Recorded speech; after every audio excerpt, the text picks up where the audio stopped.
नाज़रीन आदाब। दोस्तों, आपके लिए मैं अहम वीडियो लेकर हाजिर हुआ हूँ। अब तक ये होता रहा है कि मेरे स्टूडेंट्स, मेरे दोस्त मुझसे पूछते रहे कि नौकरी के लिए क्या करना चाहिए, कहाँ फॉर्म भरना चाहिए और किस तरीके से नौकरी तक पहुँचा जा सकता है। तो मैंने सोचा कि जब मैं इनकी मदद इस तरह करता ही रहता हूँ तो क्यों ना इस ताल्लुक़ से वैकेंसीज़ आती रहती हैं और जो एक बहुत बड़े तबके तक वैकेंसी जिस पर असर करे उस ताल्लुक़ से एक वीडियो बनाया जाए। तो दोस्तों, आप इसको पूरा एंड तक देखिएगा, मुकम्मल वीडियो देखिएगा और आपको पसंद ज़रूर आएगा। सब्सक्राइब भी कीजिएगा, क्योंकि आइंदा भी अब इस तरह से, चाहे आप 10वीं पास हैं, चाहे आपने 12वीं किया है, चाहे आपने ग्रेजुएशन किया है या उससे भी आला तालीम ली है, इससे रिलेटेड मैं वीडियो आपके लिए तलाश करके आप तक, आपके घर तक, आपके मोबाइल तक पहुंचाने की कोशिश करूंगा, ताकि वो कहीं ना कहीं आपके लिए मददगार साबित होगा और आपकी ज़िंदगी में रोशनी पैदा करेगा। दोस्तों, सबसे पहले तो ये बात है कि हमारे लिए बहुत अच्छी खुशखबरी है कि इंडियन रेलवे ने इस बार एक बड़ी तादाद में जो वैकेंसी हमारे सामने पेश की है, मंजर आम पर उसकी वैकेंसी आई है, उसमें सिर्फ़ और सिर्फ ग्रेजुएट लेवल पर आसामियाँ मांगी गई हैं।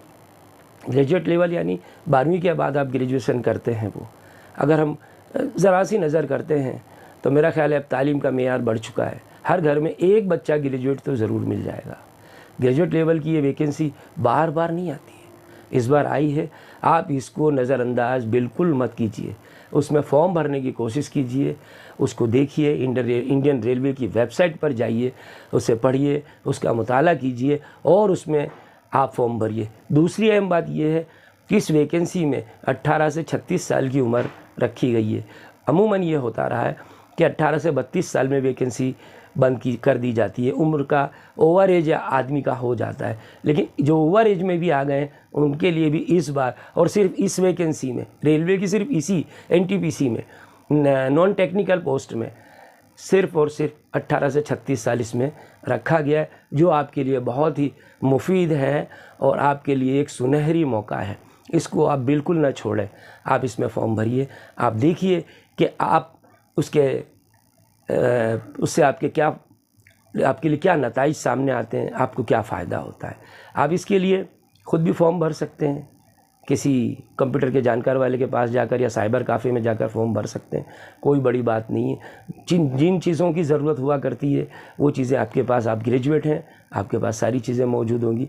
इस ताल्लुक़ से आप आसानी से अपना फॉर्म भर सकते हैं। इसके अलावा लड़कियों के लिए भी एक अच्छा चांस है इसके अंदर कि उनकी जो है फ़ीस इसमें भी बहुत कम रखी गई है और हम ज़रा ध्यान से देखेंगे तो हर घर में लड़कियां ग्रेजुएट ज़रूर नज़र आएंगी। और हमारी लड़कियों के बहुत सारे मसाइल हुआ करते हैं।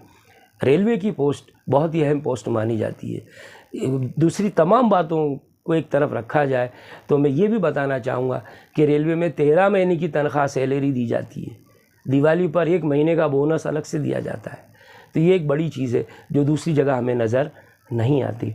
इसलिए आपको रेलवे का ये फॉर्म जो सिर्फ़ और सिर्फ ग्रेजुएट लेवल का है, बहुत ही सुनहरा मौका है, आपको ये फॉर्म भरना चाहिए। दूसरी एक बात और है कि मैं अक्सर देखता हूँ कि उर्दू के बच्चे जो हैं, उर्दू में पढ़ने वाले बच्चे, उनके वालिदैन किसी न किसी एहसास कमतरी का शिकार किसी ज़ाविये से रहा करते हैं कि भाई उर्दू में पढ़कर क्या होगा। ऐसा नहीं है। आप उर्दू में पढ़कर, अपनी मादरी ज़बान में पढ़कर आपने स्कोर किया है, स्कोर आपका यहाँ पर काम में आएगा। तो ये एक बड़ी चीज़ है। और आपने उर्दू से भी किया है, बहुत अच्छी बात है। आप इसमें फ़ॉर्म भर सकते हैं। अब इस फॉर्म के लायक हैं, आप फॉर्म भरिए। उसके बाद बाज़ार में किताबें मिलती हैं, उसकी तैयारी कीजिए और बैठकर देखिए इम्तिहान में कि होता क्या है। हिम्मत मर्दा मदद खुदा ये कहा जाता है। जब तक हम किसी इम्तिहान में नहीं बैठेंगे हमें उसका तजुर्बा नहीं होगा। मेरी राय ये है कि मुकाबला जाती इम्तिहानों में हमें हिस्सा लेना चाहिए, कम्पिटिटिव एग्ज़ाम में बैठना चाहिए।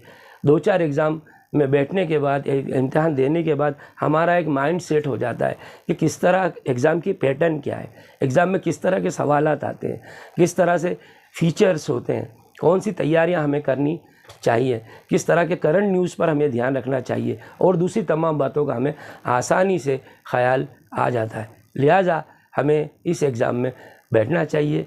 मेरी जानिब से मैं आपको नेक ख्वाहिशात पेश करता हूँ। उम्मीद है कि ये वीडियो आपके लिए कारआमद साबित होगा और आप मुझसे वादा कीजिए कि आप इस फॉर्म को ज़रूर भरेंगे।